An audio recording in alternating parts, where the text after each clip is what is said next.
What trends should you be paying attention to in public speaking and thought leadership? Here are 3 of mine on this episode of the Speaking Your Brand podcast. More and more women are making an impact by starting businesses, running for office, and speaking up for what matters. With my background as a TV political analyst, entrepreneur, and speaker, I interview and coach purpose-driven women to shape their brands, grow their companies, and become recognized as influencers in their field. This is Speaking Your Brand, your place to learn how to persuasively communicate your message to your audience. Welcome to the Speaking Your Brand podcast. I'm your host, Carol Cox, and Happy New Year. I don't know about you, but I'm really hoping 2022 shapes up to be better than 2020 and even 2021 was. Now, this is the 4th year I've done a trends episode for the start of the year. I started this in 2019, then in 2020, 2021, and now I can't believe we're on 2022. And what I mean by trends are not fads or gimmicks or cliches, not like, oh, what's the latest fad that people are doing on a social media channel. Rather, trends are like currents or waves of energy that move through our society and affect everything from business and the economy and politics to popular culture and media. Now, I'm a student of history. My undergraduate and graduate degrees are in history with a focus on women's history and gender studies. So I very much love looking at the past to see how people lived, how people thought, how people created the world that we live in now.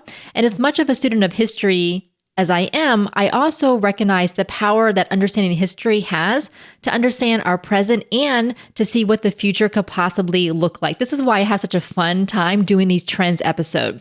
Last year's trends at the beginning of 2021 were very much influenced by the impact of the pandemic, obviously on the conferences and events that ended up getting postponed and canceled, as well as the movement for racial justice that took off in the summer of 2020 after the murder of George Floyd.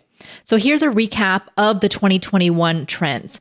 When I do these 3 trends, I put them into 3 categories: format, audience, and content, specifically related around public speaking and thought leadership.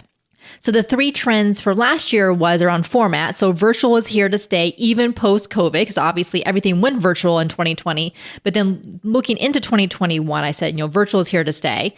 Audience trend was that people wanted to be more involved. They wanted participatory events, ways that they could get involved, activism, making their voice heard. And this very much came out of that movement for racial justice that took off again in the summer of 2020. And then the 3rd category trend around content.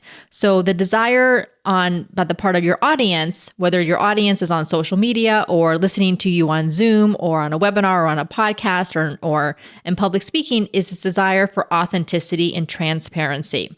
And here at Speaking Your Brand, we very much follow these trends with our Brave Bold Beyond live virtual summit, the second one that we did in April of 2021. It was definitely virtual. It was very much participatory, and our speakers were incredibly authentic and transparent with their personal stories and the big ideas that came out of that. In this episode today, I'm going to talk about 3 trends for 2022 and action steps that you can take that you can apply to your speaking and thought leadership. These are big picture concepts that apply not only to your presentations, but to your business and visibility strategy as well.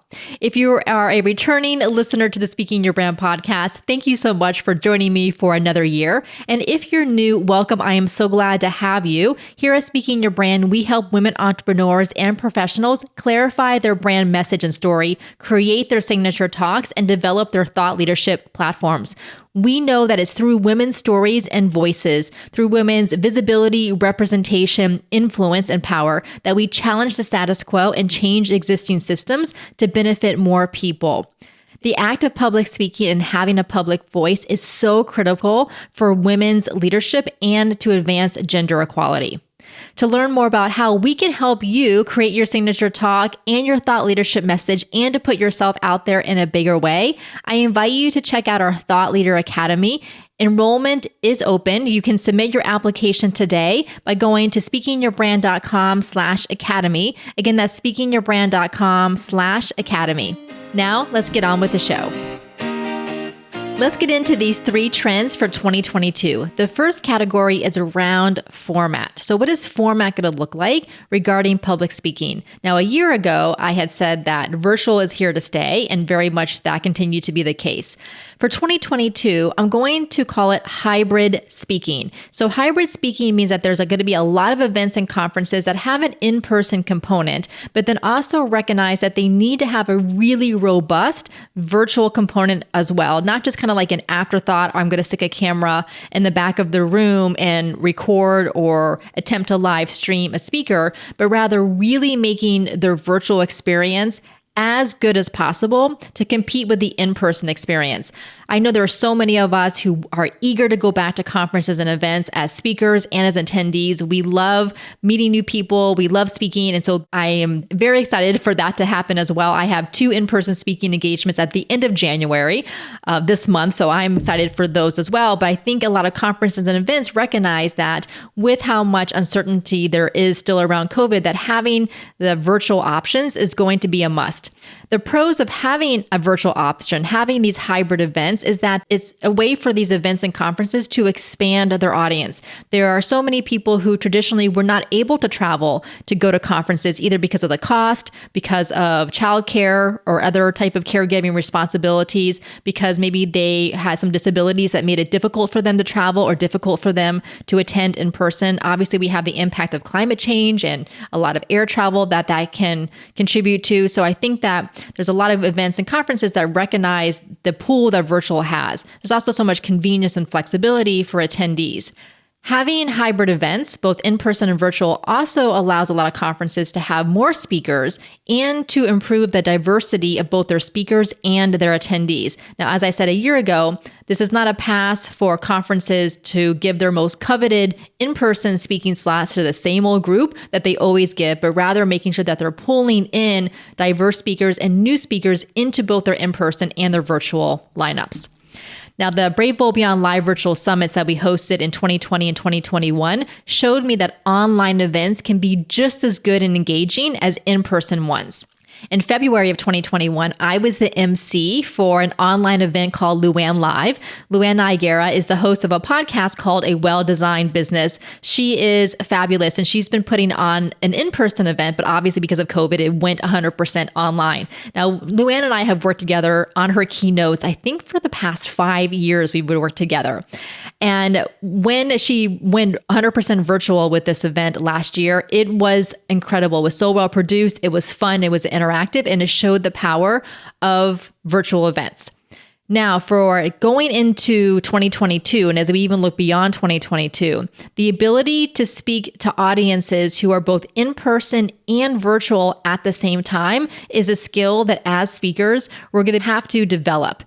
Speaking to just in-person audiences or speaking just to virtual audiences, such as on Zoom or on a webinar, they are 2 different skill sets, and you can get good at one versus the other. But having hybrid events where, say you are a speaker in person, so you're in a room, there's an audience in front of you, maybe a smaller audience than there traditionally would have been, but there's still an in-person audience there. And you also know there's a live audience, and maybe a large live audience watching you and listening to you who are online. You're going to have to be able to go back and forth and flow between engaging the in-person audience and engaging the audience who's watching virtually. This reminds me of a recent LinkedIn Live that I did with a client of mine, Kristen Oakley, who's a professional speaker. And in that LinkedIn Live, we talked about the gender speaking gap. I'll include a link in the show notes to that LinkedIn Live, and you can find the show notes by going to speakingyourbrand.com/258. So this episode number, speakingyourbrand.com/258. And Kristen talked about some of the events that she did in 2021, where it was these hybrid, where she was in person in a room with a small audience, but most of the audience was virtual. And she had to make sure that that virtual audience was getting engaged. And she had this really fun idea that she and the event organizer came up with for this one event, where they sent these emoji cards, like kind of like paddles that the audience on Zoom could hold up that had different emojis, like a happy face, the laughing, crying face, maybe like an angry face, what have you. And so then in different parts of her talk, she would ask certain questions and then ask for audience reactions, and they would hold up those emoji cards. So I thought that was a great way to kind of give that little bit of an in-person experience to the virtual audience. So thinking about this format of hybrid events, hybrid speaking, here's what you can do is definitely practice the ability to engage an audience both in person and virtually at the same time. Apply to speak at more conferences. Events and conferences are going to need speakers like they always do. And if you have the skill set, that's going to be such a bonus for you. You can also host your own event like we did for our Brave Bold Beyond Live Virtual Summit. It really does position you as a thought leader to host your own event, and you can host yours virtually. You can host it in person or have a hybrid version of it. We're hosting a private client retreat workshop in March of 2022 in person in Orlando. So clients who've worked with us in our Thought Leader Academy or who've worked with us one-on-one and VIP days are eligible to attend. We're going to be providing a full day of training on in-person speaking, with also recognizing this need to practice the skill of in-person and virtual at the same time. And then the second day, we're going to provide opportunities for the women in attendance to practice, plus they're going to get professional videography of them speaking that they'll be able to use in their speaking reel. If you are a client who's worked with us in the past and you're interested in this client retreat that we're doing, email me at carolcox@speakingyourbrand.com. And if you're not a past client, but you would like to attend this retreat, you can enroll in our Thought Leader Academy or work with us in a VIP day, and then you would be eligible. You can also email me, carolcox@speakingyourbrand.com, and we'll chat about that. So that was the first trend around format, which is hybrid events, hybrid speaking. The second trend is around the audience. So what is your audience looking for? Really, what I feel like after 2 years of not being able to see that many people in person, not being able to go to events, is that we have this desire for what's called collective effervescence. Collective effervescence is this feeling, the sense that we get as humans when we're together in a group and we're doing something in common.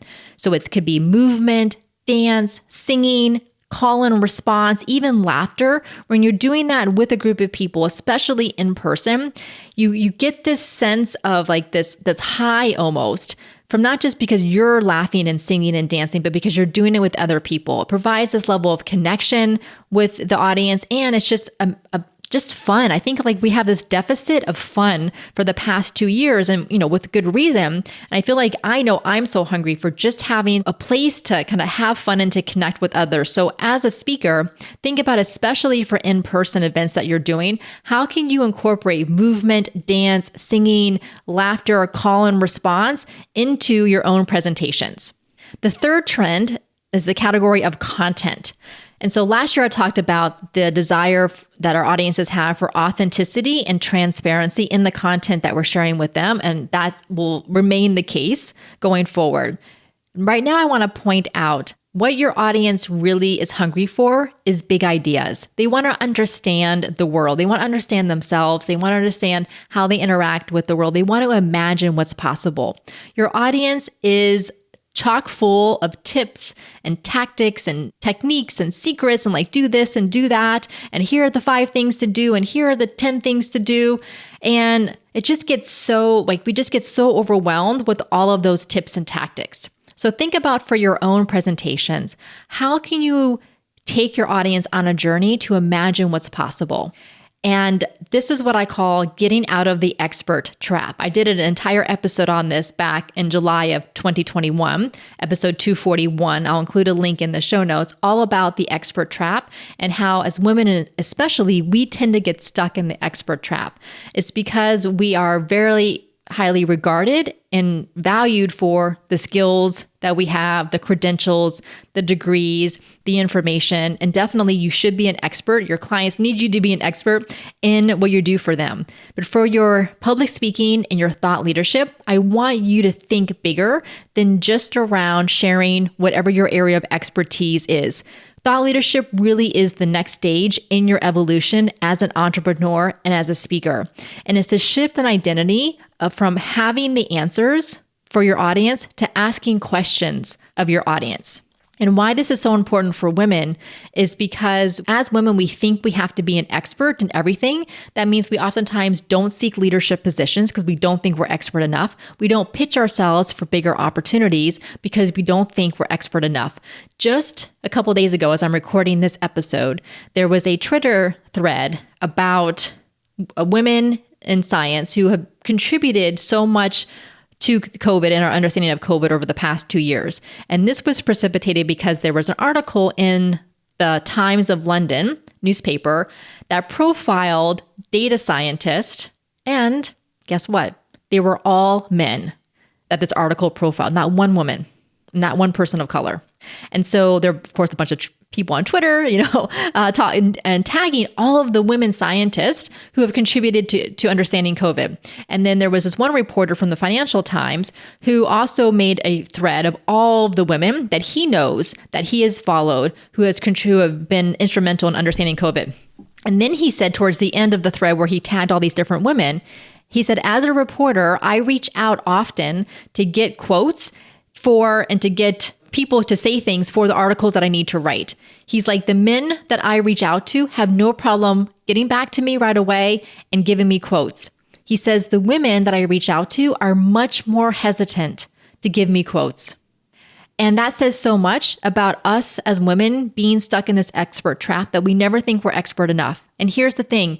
You don't have to be the world's foremost expert to give a quote to the media. They don't expect you to be the world's foremost expert on that. They just need a quote. One of the things that we do in our Thought Leader Academy is that we have a live workshop where we talk about pitching the local media to help you pitch your local TV stations. And so many times the women who come through our Thought Leader Academy think that they're not eligible or they're not expert enough, they're not credentialed enough to pitch their local media. And you and them absolutely are. So I want you to think about getting yourself out of this expert trap and sharing more of your ideas and your personal stories and your opinions. Because when you start asking these bigger, deeper questions of yourself, you also start asking them of your audience. And that's really so incredibly helpful to position yourself as a thought leader and to have that bigger impact for your audience. I believe that women in particular face the expert trap because we need to be seen as more competent than men to get the same professional opportunities. We're often penalized for having opinions and for speaking up. And this is especially the case when we see those comments on social media. So I understand the hesitancy that women have to give these quotes, but just don't read the comments. Like my guest, Dr. Christina Madison, and I talked about on that episode we did a few weeks ago all about TV. And so just know that put yourself out there, have that support system, have that community around you, and don't read the comments. Now, I hear from so many women who come to us because they recognize they're stuck in expert mode and they're ready to do more. They are ready to get clarity around their bigger message and to put all that together in a talk that feels like them. And this is what we help you to do in our Thought Leader Academy. One of the women who's going through our academy right now told me back when she joined that she was done with just being a breakout session speaker at conferences. She wants to elevate her content, to tighten her message, to go bigger and bolder with her idea, to help her audiences imagine more, and to have a strategy and a plan for making this happen. This is exactly what we help you to do in our Thought Leader Academy. We work together in our 5-step process to help you get clear on your compelling idea and your thought leadership message and to uncover your core story, to craft your signature talk, to create your visibility plan, to identify the best monetization methods for you regarding speaking, and to help you learn how to deliver your talk for maximum impact and income. And what we hear from women who've gone through the academy is that it not only gave them these tangible outcomes, but confidence in themselves and a community of women who share the same desires. The first step is to submit your application. We'll then follow up with a Zoom call to talk about your goals and to make sure that the Thought Leader Academy is the right fit for you. You can get all the details and submit your application by going to speakingyourbrand.com/academy. Again, that's speakingyourbrand.com/academy. To recap the 3 trends for 2022, the first around format is that hybrid conferences and events, we're going to be seeing more of them, and hybrid speaking is a skill that you should definitely practice. The second one around audience is this desire for collective effervescence. So how can you put movement, dance, singing, music, laughter, and call and response into your presentations? And the third trend is around content. It is time to get out of expert mode and to really put your thought leadership out there.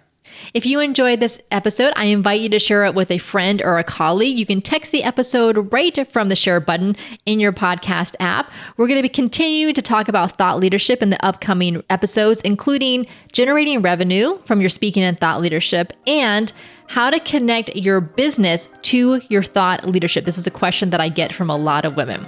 Until next time, thanks for listening.